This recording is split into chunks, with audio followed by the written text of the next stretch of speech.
Ishara 8 za nyota yako kufungwa kimaisha.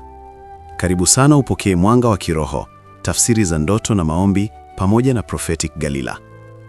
Nyota kufungwa haimaanishi huna uwezo.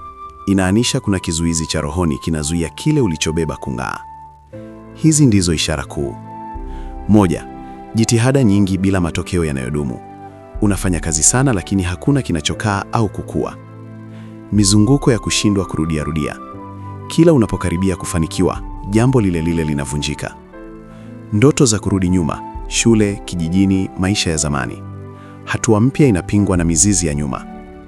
Pesa kuingia lakini kutokaa. Hakuna uthabiti wa kifedha licha ya fursa.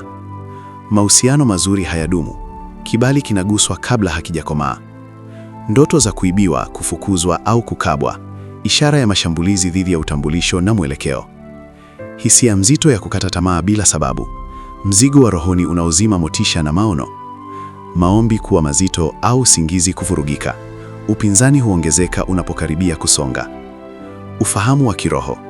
Nyota hufungwa kwa mikataba, madhabahu za ukoo au mashambulizi ya wivu. Suluhisho ni utambuzi, tamko na maombi ya makusudi. Maombi. Bwana Yesu, navunja kila kizuizi kilichofunga nyota yangu. Nafuta mikataba na madai ya giza kwa damu yako. Nafungua milango ya kibali, uthabiti na kuongezeka. Kuanzia leo, nyota yangu yang'ae kwa heshima ya jina lako. Amen. Unahitaji tafsiri ya ndoto au maombi? WhatsApp namba kwenye bio. Jiunge pia na magrupu yetu ya tafsiri za ndoto na maombi kupata mafunzo haya kwa undani zaidi.